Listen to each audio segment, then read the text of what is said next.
ペット飼ったら婚期逃すって言うじゃないですか。だからそれ絶対やっちゃいけないなと思ってて、もうそれ絶対やらないって決めてるのね。なんか多分だよ。多分、その次くらいにやっちゃいけないことをやっちゃった気がして、もう時すでに遅しなんだけど、もうやったんで、実家の自分の部屋を新調しました。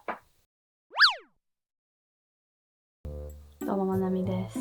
私さ、小さい頃からね、めちゃめちゃ結婚願望強いんですよ。結婚願望強いって言ったらちょっと誤解されるかもしれないんですけど、なんかめっちゃ結婚したいとか言うんじゃなくて、全然そういうんではないんだけど、結婚したいけど、そういうんじゃなくって、昔からなんか、結婚しない人生を想像したことがないんですよ。家族がいる人生しか想像したことなかったから、パートナーがいる、あとはペットがいるとかね、子供がいるとか、とにかく家族がいる人生しか想像したことなかったから、1年以内に結婚する予定ではあるんですけれど、よくね、一人暮らしでペット飼ったら婚期逃すって言うじゃないですか。だからそれ絶対やっちゃいけないなと思ってて、もうそれ絶対やらないって決めてるのね。そこは 120% 私避けてるの。なんだけど、なんか多分だよ。多分、その次くらいにやっちゃいけないことをやっちゃった気がして、もう時すでに遅しなんだけど、もうやったんで、実家の自分の部屋を新調しました。アラサーになって、新調しました。今やる？結婚する気ある？ベッドに関してはね、ベッドここにあるんだけど、ベッドに関してはね、クイーンサイズからシングルサイズに変更しました。なんでこんなタブーを犯してしまったかと言いますと、病は気からって言うじゃん？モチベは部屋からなの。だって私の部屋こんなだったんだよ。散らかり放題っていうのは私の努力不足というか私のだらしなさがね、もう前面に出てしまってるとは思うんですけれど、なんつんだろうな、とにかくね、やる気が出なかったの。もともとね、私の部屋自体はね、可愛い感じではあったかもしれないんですけれど、なんかね、家具も白くて、でもなんかここ数年でテイスト変わっちゃって、なんか自然に囲まれたいみたいな感じになったの。ちょっと前まではなんか白い家具かわいいみたいな、浅はかな若い女の子だったの。それがもう変わったの。資料深い知識を得たアラサーの好みに。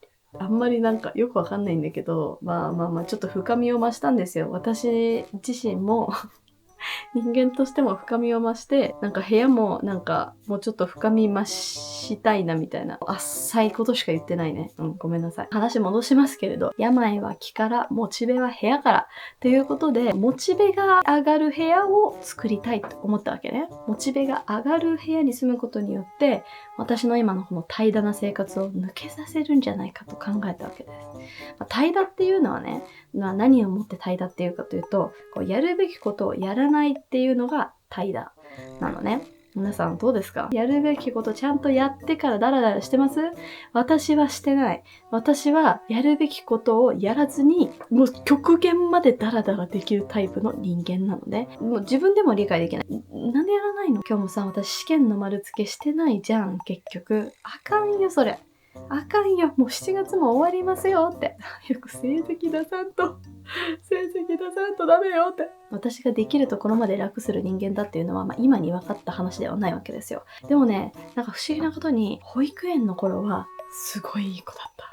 保育園の頃は頑張り屋さんのまーちゃんって呼ばれてて、なんだけど小学校からダラーンってなって、つい最近もすごいモチベ高かった時期っていうのがあって、つい最近って言ってももう何年も遡るんだけど、アメリカに留学してた時はめちゃめちゃモチベーション高かったのね。バイト4つ掛け持ちしながらアメリカの学生生活を送っていまして、勉強もすごい頑張ってたのね。私生活もだいぶエンジョイしてたの。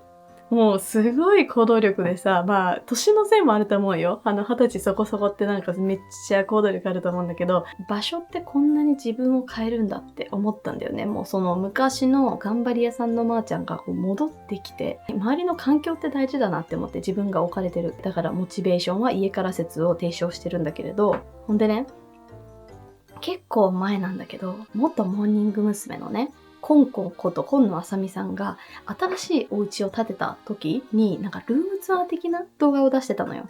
で、その動画の中でなんかえぐいくらい動線連呼してたの。動線。で、私はそこからヒントを得ました。動線だと。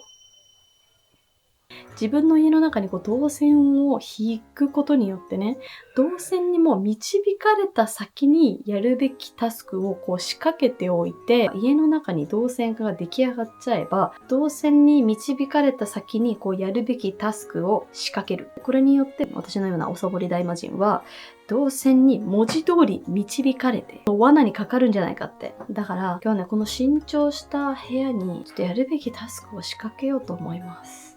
ちょっと全然ベッドメイキングの目の字もなくてちょっと申し訳ないんですけれど、ベッドがここにあります。で、このベッドの横にね、デスクを置いたの。なんかベッドの横にデスクあるのって可愛いなって思って。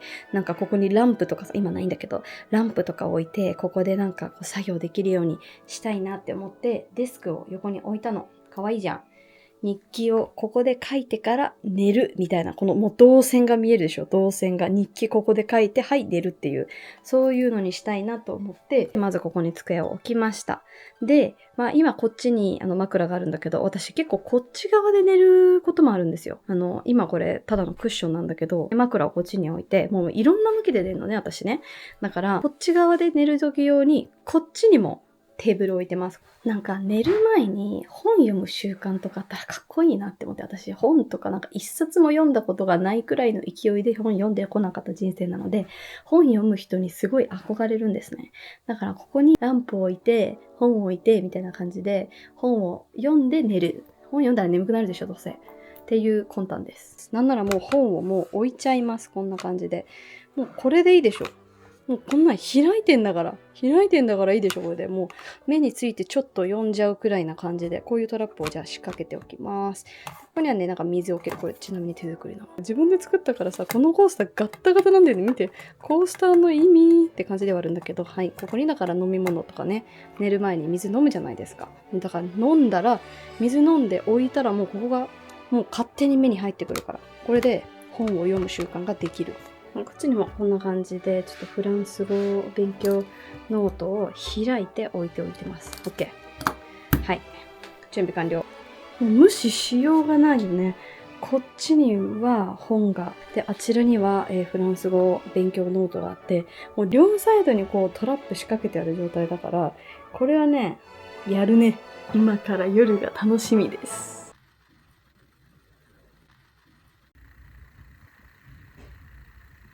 全スルーできたんだか。怖っ。両サイドにトラップ仕掛けたのに全スルーできたんだが。怖っ。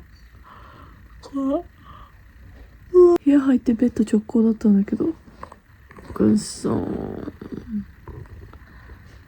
動線とは